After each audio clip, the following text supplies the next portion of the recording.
It's Matty Fresh on the track up at State. And I'm bringing to you live my boys Alec and Nate, Tequila Ty, Jay, Nelly, and Dylan in the building.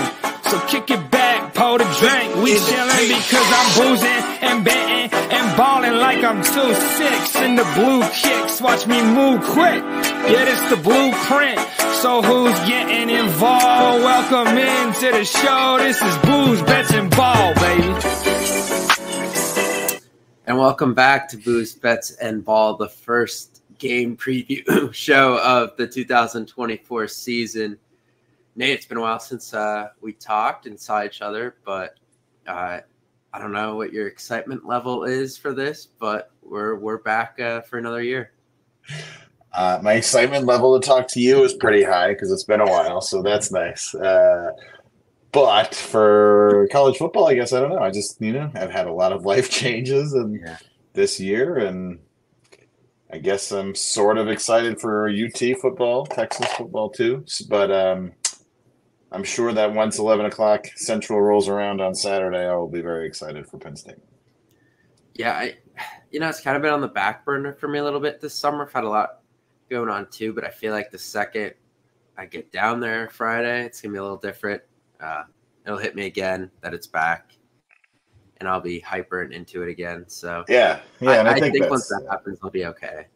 In our group chat, people were talking about like this is the first season without really high kind of build up and expectation in a long time, right? And the last time was maybe around 2016. So who knows? Yeah. Maybe this is the year, buddy. So yeah, I don't know. There's some parallels there. So we'll see. We'll see what happens. But do you want to get into the game, obviously, against West Virginia? I could pull this up. There we go. Yeah, so this line opened at what, 11, 10 and a half, and it's down to 8 right now. Yep. Penn State's a heavy favorite in the matchup predictor. I think, well, they're number 6 in that power index to start the year, and West Virginia's not in the top 25. So I know West Virginia is at home. So I know that gives kind of a large chunk of the percentage, but 22 is still kind of a large amount there, I think. 22% for West Virginia? You mean? Yeah. Yeah, I don't know. I mean, that's to win 4-1. Did you know the FPI score prediction? It's probably like 10 points average score difference or something. I'd have to look at it. Yeah, but it's probably something like that. But yeah, go ahead. Sorry. Yeah, off to a rough start here this year. So yeah, the line though is the interesting thing because it's fine. So the line's the interesting thing because it's dropped 2.5 points in the last week or so. There's a lot of hype around West Virginia, and I guess it's trying to figure out where it's all coming from. Part of it is 9-4 last year, but this is starting to feel like that Purdue game a couple years ago where everyone picked Penn State to get upset. And yeah, it did come down to the wire, but they still won. It's starting to kind of become one of those trendy games again. And I think the good thing is for Penn State, usually those trendy ones aren't the ones that happen. Yeah. So I guess that's a good thing, but there's a lot of people picking against Penn State here to start the year. And that's fine, I think. Like you said, there are a lot of parallels with the Purdue game from 2 years back. It's an on-the-road early season game. Now this is out of conference, obviously. Purdue had a veteran quarterback in Aiden O'Connell, and West Virginia has a pretty veteran quarterback now. They're coming in with a lot of hype, Purdue was. But at the end of the day, like you said, the talent that Penn State had, despite some couple of like the one bad turnover and some things that really didn't go their way, they still managed to pull it out with that drive in the last minute or so with the wheel route to who was Kevon Lee. Kevon Lee, yeah, that was like the last play ever made for Penn State. So yeah, it was a big one. So like I think it is that, but if you look at it from that standpoint, like you said, Penn State does not usually lose the games that they are supposed to win, right? With some minor exception, but even in the last several years, it hasn't gone that way.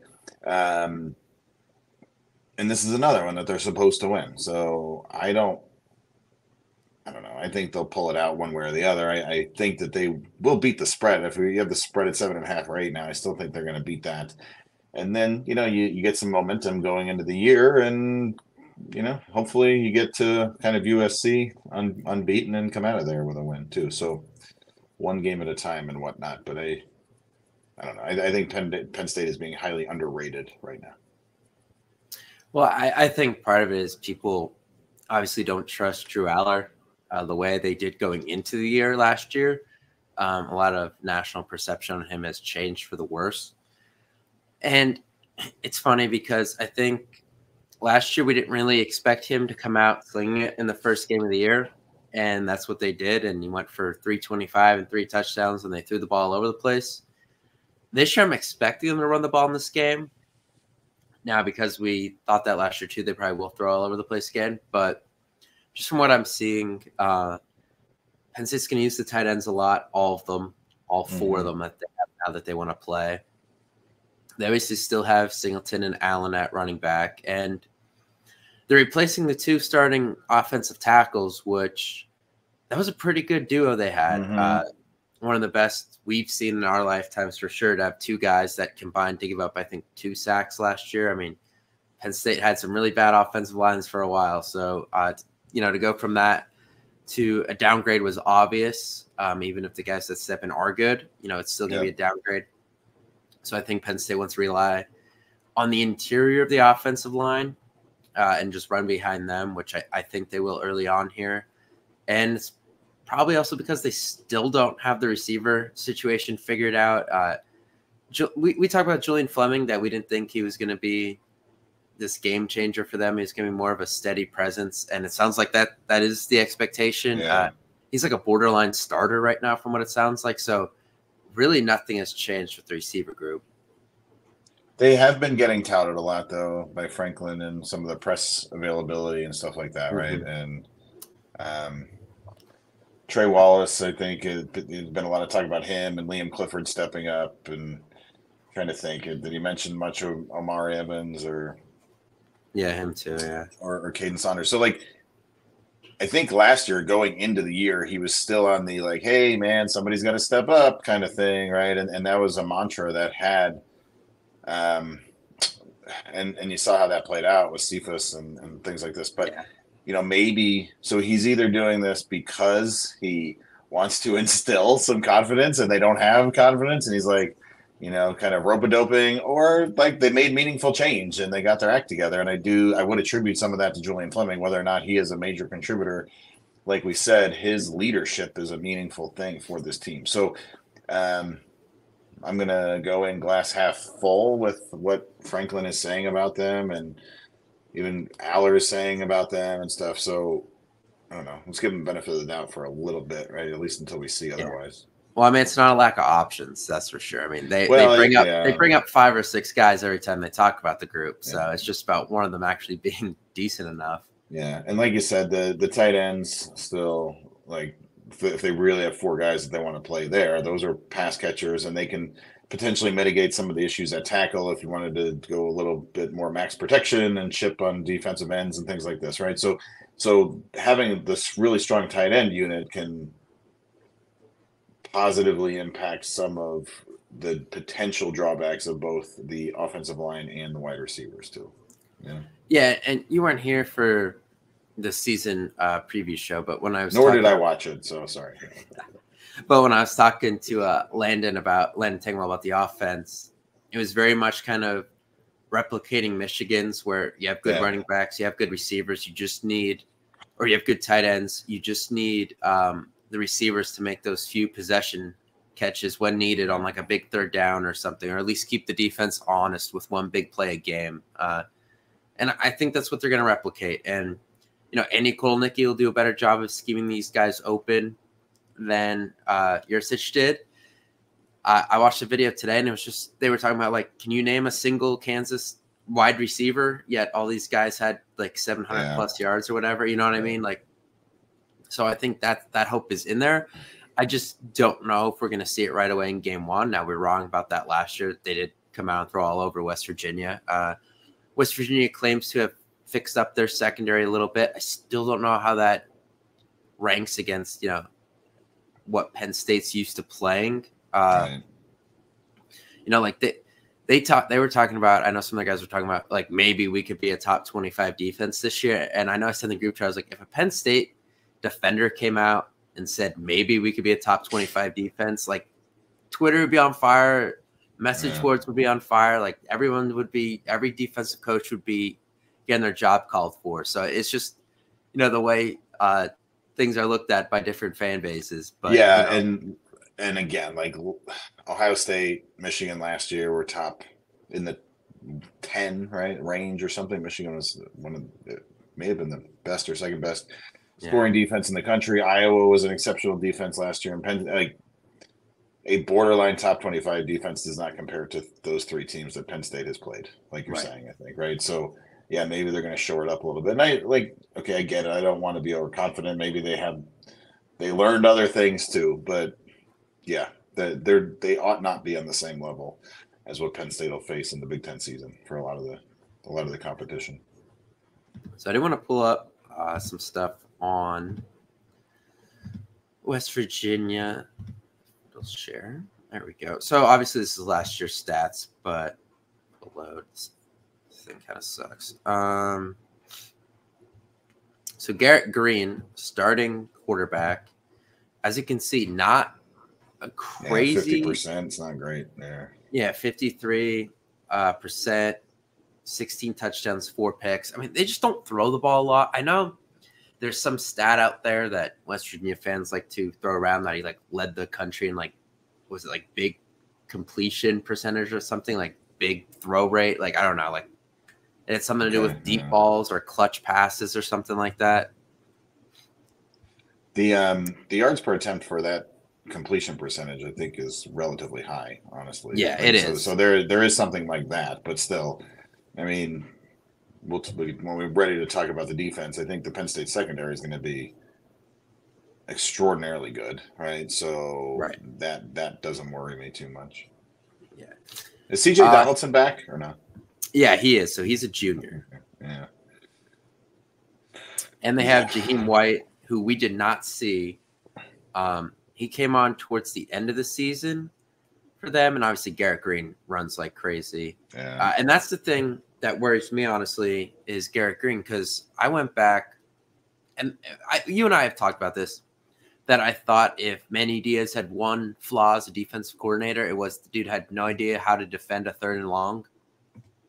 I went back and, I was watching the game from last year, and he did kill them with his legs on a lot of 3rd and longs. Mm-hmm. And I think that's something that Tom Allen needs to address for this game, is to not let that happen again, because, you're not expecting maybe the same 38-point output from your offense this time around.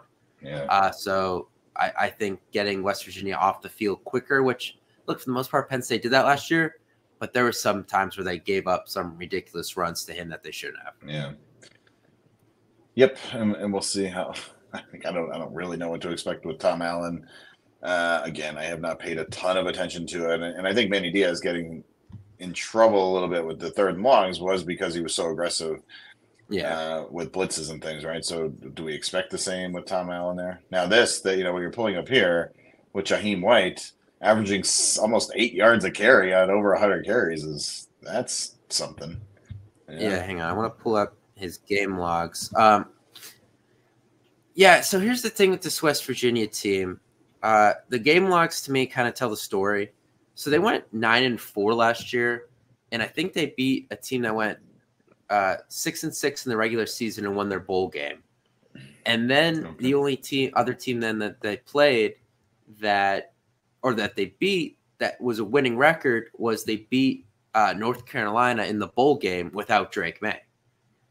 So, I kind of look here, and I'm not trying to totally shred it apart, but we look at Jaheim White. Why is the Penn State game not on here? Oh, because he didn't play. He didn't play in that game. This is only his games. Yeah, okay, sorry. Yeah. All right, so 110 against Duquesne. Right? Okay, cool. And then, but look, you play like Tech, TCU, Houston, Oklahoma State. Doesn't look like he played. Central Florida. I mean, okay, like BYU, they weren't good. That's a big number. Yeah. Oklahoma, they were decent last year. Small number. Cincinnati, really bad, big number. Yeah, Baylor, bad, big number, you know? So it's hard to tell because all of these run defenses are not near Penn State, especially because Penn State brings back their top 4 defensive tackles from last year. Yeah, that's a good find by you. Well, not find, but it's a good look up and kind of analysis by you because any really, I guess, defense that had a real pulse last year, he did not do a hell of a lot against, huh? So that's pretty telling. So maybe he doesn't scare you. Bring up C.J. Donaldson's game logs just for the hell of it too. Yeah, if I could find it.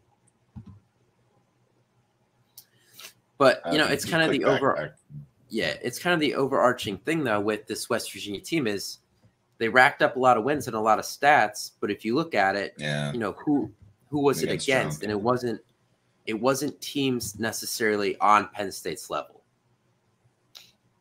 Yeah. And CJ Donaldson, like going into last year, we were nervous about because he kind of did the same thing in 2022. He came on later in the year, had a bunch of big games. Look at this. This is big. So yeah, if you look at here, I forget the exact numbers, but the Central Florida and BYU games for Jaheim White were monster blowout games. You're right. So they must just have had shit run defenses without looking it up. Like Oklahoma, then CJ Donaldson did a little better against Oklahoma, but yeah, that's a pretty good. They just beat up on bad teams, but somehow CJ Donaldson still only got 4.3 yards a carry against Duquesne, whereas Jaheim White was over 10. So that's pretty interesting. But I mean, there's something there, but it's not. I mean, even if we look at kind of these wins and losses here, they lost against now sans what he did against Oklahoma, but we saw White didn't do much against Oklahoma. Yep. It's all L's to the teams that they did not run well against. Yeah, and they're not going to run well against Penn State, right? I mean, I think the front seven of Penn State, from the line, like the interior line, like you said, they return a lot of experience and depth there. The 2 starting defensive ends are, I don't know, 2 of the 5 best defensive ends in the country potentially, and then the linebackers ought to be pretty damn good too. I think, at least the starters ought to be pretty good, I think. Yeah, so just kind of taking a quick look here at the West Virginia defense. They don't put up crazy sack numbers, as you can see. I mean, like that's good though. 4.5 was a leader here, and we just talked about a little bit of a worry with Penn State's tackles to start the year. But this does not look like a team that really gets after the quarterback. I mean, they're talking about Fatora Moba starting this year. This is a guy that was 4th string at Penn State. Yeah. So I sorry, but I don't see it there as much. I guess it would be a little bit of a pain in the butt to look. I'd be curious similarly. So sacks are a good one. Those are tackles for loss there too. So that's not a big number either. So yeah, they're either not aggressive or they're not good. One or the other. Right. Yeah, and I can't tell what it is. They're hyping up Josiah Trotter, who is the son of Trotter, who was the Eagles' big-time linebacker, and I think he's a redshirt sophomore, and he's coming off an ACL injury, which he didn't play all year. So this is like the first game he's ever played in, and their fans are on Twitter hyping him up like that he's going to be a big problem for us. And maybe he does have a good game. It's just talking about a guy coming off an ACL injury in his first ever game, and you're expecting him to wreak havoc against a top 10 team and defend, a tight end like Tyler Warren.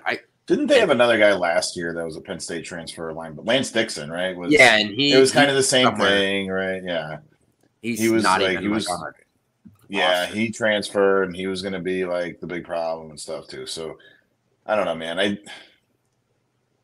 Is it trolling or like? I guess at this time of year, everybody believes that they are going to win every game. So you got to. I guess those people are sincere, just as sincere as I am to say that Penn State should kind of kick their ass, but also the data and observations that I have are more solid, are more grounded in reality than what they have.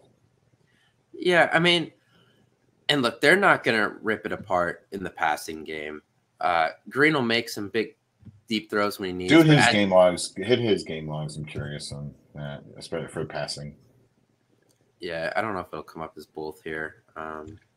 Yep, it will. I think it'll give me both. Hit game logs, yeah, and then I think it'll break his down. It'll just be super long. Yeah, wide. This is good. We found sports reference. This is better. This is slides, way better than making slides, dude.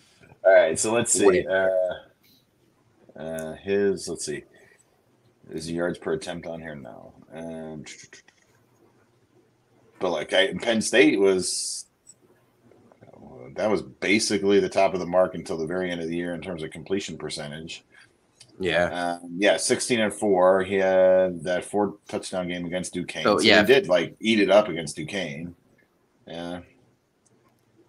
I mean, he did throw all over Houston. I mean, that's at a very to put up 391 yards and only 20 completions is a little impressive, but yeah, but that also like well, it's yards per attempt that we care about, right? Too. So that's like it's still over 10 yards per attempt. So that kind of bolstered his stats. If every other one is under 10, no, Cincinnati slightly over 10, but yeah, and then Baylor over 10. So he had definitely a mixed bag because a couple of big games in there, but then a couple of duds too. Because even against Penn State, he had 60% completions, but he's only like 6 yards per attempt or something. Right. 162 out of or even less, 5 and change. So, up and down, kind of just like, again, Jaheim White, and I'm going to come back. This is going to, like, we're going to eat our words here when they kill us. But, like, they beat up on crappy teams and stat padded against crappy teams and then didn't do a lot otherwise, maybe.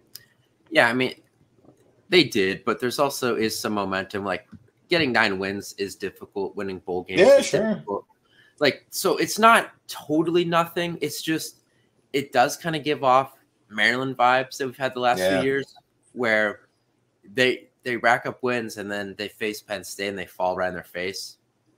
And it is kind of giving me vibes like that. Like, we always heard about, everyone always talked about Tua, Leah, Tagovailoa, and whenever we played them, then it was god awful. You know what I mean? Like, so I just, it's hard to buy in to that kind of stuff.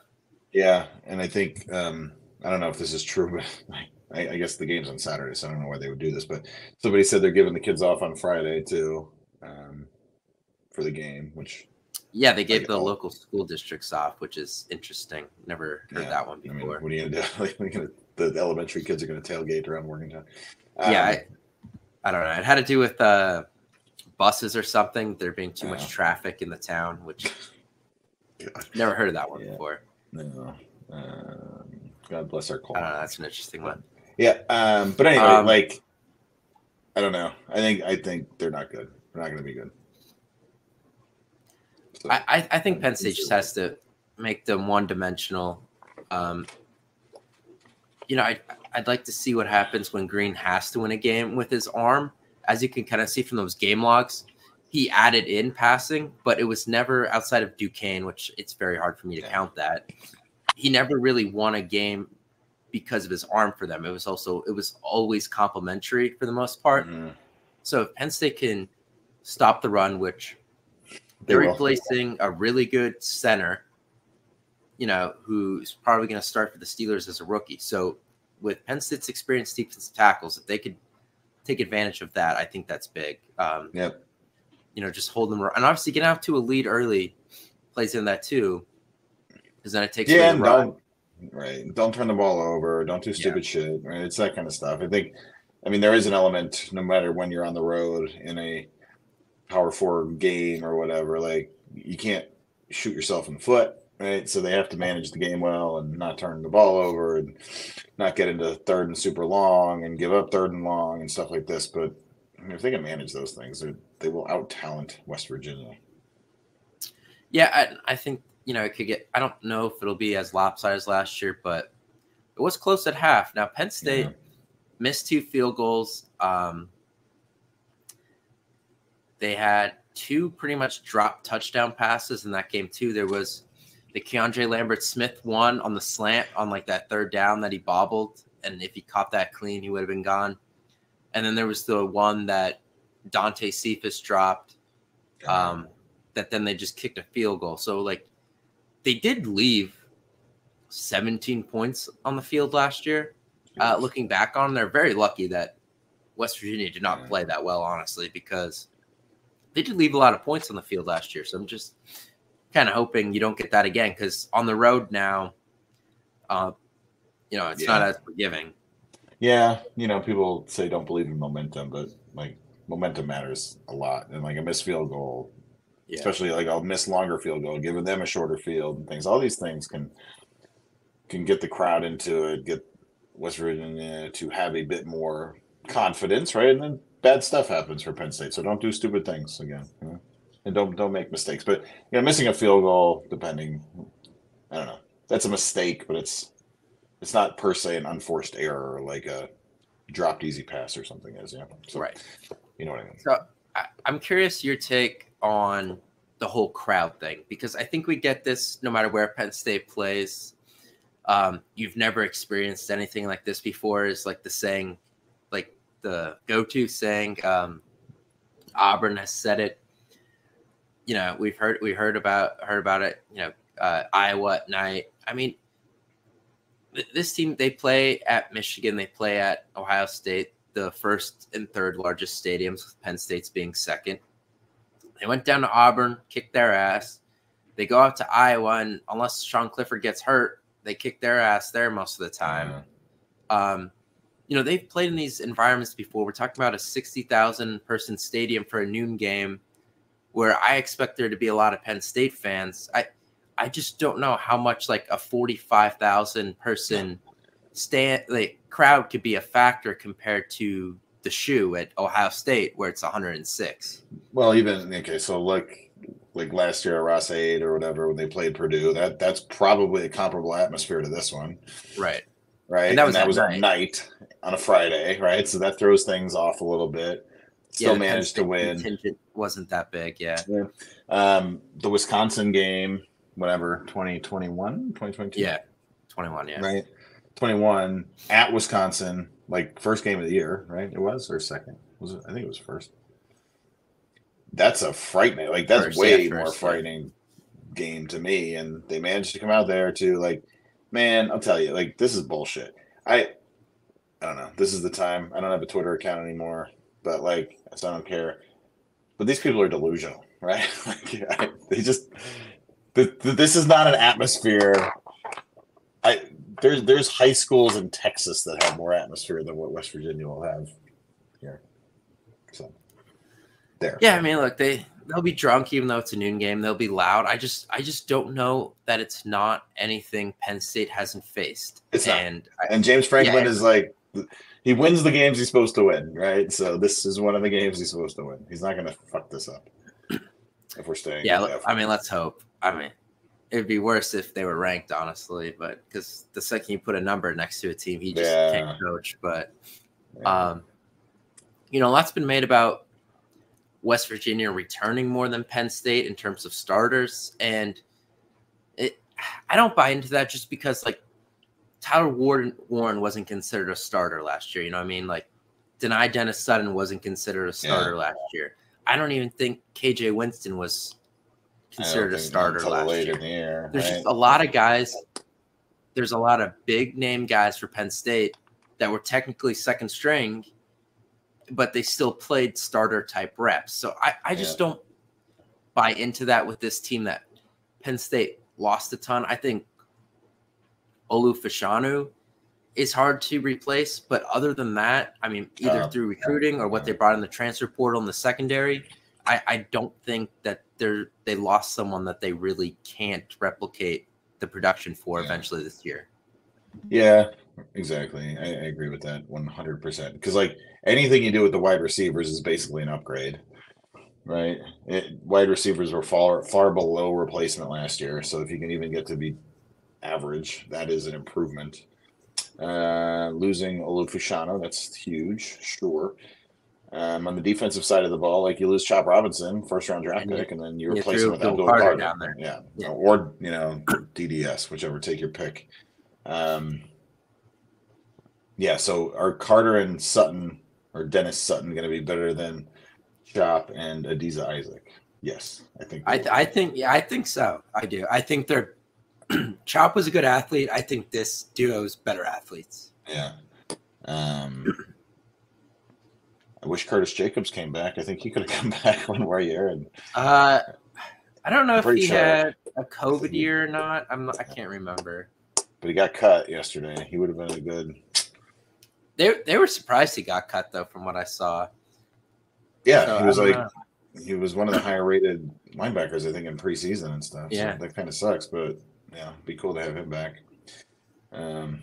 Wouldn't be bad to have Johnny Dixon back. So that's the one question mark. Who's the second corner that's going to play? Yeah, I don't know. It could be Kimber. It could be Zion Tracy. It could be Elliott Washington. There's a lot of different names there. I don't know if that's a good thing or a bad thing, but Cam Miller too. Like, there's not a lack of options, which is good, and they seem to be high on all of them. That's good. I hope so, because that's one repeat that we cannot get from the Rose Bowl, right? That was just a disaster, or the Peach Bowl. Sorry, that was an absolute disaster, cluster. So I know they were high on Zion Tracy last year quite a bit. AJ Harris should be incredible, so that's good. And the safeties are going to be good. So the defense is going to be in the top 10 of all defenses. West Virginia is not going to be a comparable offense.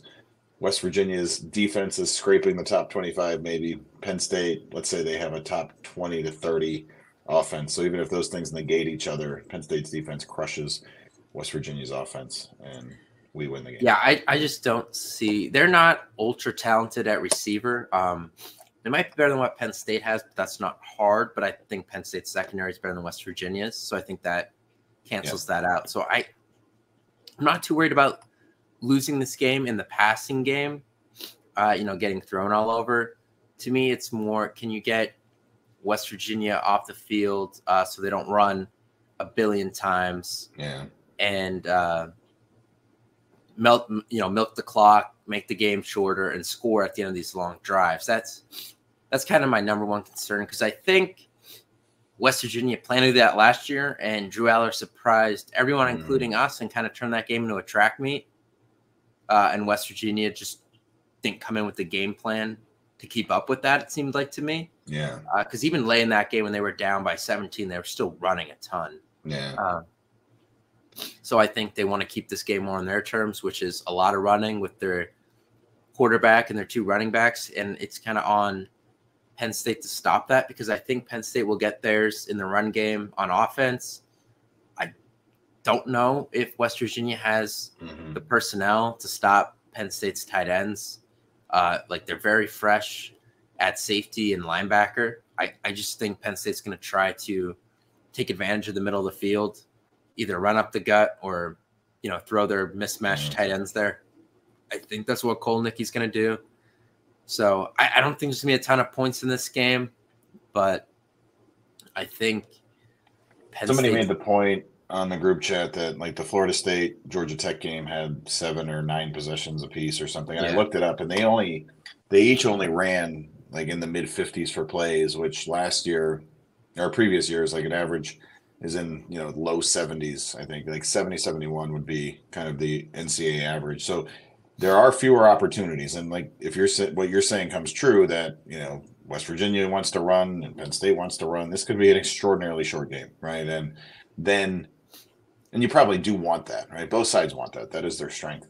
But then you get to the point where, a mistake of a turnover, or, I don't know, a missed field goal, or, I don't know, long third down that doesn't go your way, or blocked punt or something, can really be magnified. So that's one place you do want to obviously see Penn State's run game work, because it'll help downstream for the defense to stay fresh too. But then similarly, you kind of need the Penn State defense to stop West Virginia's run game very effectively too, just to give the offense a couple more chances and not, make it that one mistake loses you the game kind of game. Yeah, I think Penn State benefits from how deep they are at defensive tackle. They can rotate those guys, keep them fresh. That's going to be big in this game. So I think that, that's a big advantage to me that I feel good about going into this game. Makes me like Penn State is Penn State's experience on the defensive line. the fact that West Virginia's passing game doesn't scare me a ton as Penn State kind of works through some things at cornerback. And then, on the other side, Penn State still trying to figure out how to replace their 2 tackles, but West Virginia doesn't really have those game breakers on the edge to get after Aller, which I think will help. So I think the nice part is where Penn State's weak right now, West Virginia is equally as weak. Right. So I think then you just kind of take the talent into account. And I'll give West Virginia some points for being home. And, I will say their guys are improved from last year, but I think, and I brought this up. So much has been made about Drew Aller. Drew Aller's going into year 3. Sean Clifford and Trace McSorley didn't start until year 3. Like, he's already so far ahead of them development-wise that, people don't recognize that because those 2 guys weren't 5 stars. And it seems like when you get that 5-star stamp, everything's expected of you right away. Immediately, Yeah. And I think, if we play the long game here, he could have a pretty solid season. And, the same goes for the running backs too. Like Saquon was 4th in Heisman voting in 2017. He was a 3rd-year guy. Both these running backs are now in their 3rd year. Abdul Carter, Denai Dennis Sutton, 3rd year. St. Durant, 3rd year. KJ Winston, 3rd year. A lot of these guys now are starting to come into their prime. And I think, West Virginia fans are really banking on their guys making the sleep, and that's going to keep them in this game or possibly win it for them. But I think, Penn State's kind of core players also probably saw a significant leap. And these guys had – so as I was saying, the Penn State guys have a higher recruiting pedigree too, which means there might be more upside there. So if they make a leap, the gap could also get bigger. So I don't know. I want to give West Virginia some credit for being home and all that. I still think Penn State wins. I'm like 27-17 right now. I'm in that kind of range. 24-13. I don't see how West Virginia puts up enough points on Penn State's defense. I mean, outside of that weird Indiana game last year where Penn State just gave up a couple big broken passing plays. And then, of course, the Peach Bowl, which I don't know if you really – I don't count that. I don't think you should. Well, I mean, it counts. I mean, even like Michigan and Ohio State, they held both those teams in the low 20s. Yeah. And we're talking about the national champion and a team that easily could have made the playoff had they not played the national champion. You know what I'm saying? Yeah.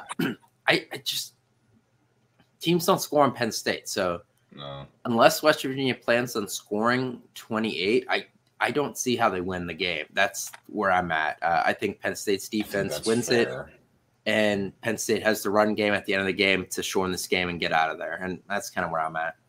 Very good. Okay, I think that's cool. I agree that Penn State wins. I will say I wish for them to win by a score of 31-14. I will predict them to win by a score of 31-14. Maybe in the first half it's like, I don't know, like 14-10 West Virginia or some bullshit like that, right? But then Penn State kind of puts them away in the second half. I am really excited to see schematically the new coordinators on both sides of the ball. Yeah. Special teams, new coordinator there too, but you really don't watch for that much. But I want to see this Kotelnicki offense do something interesting.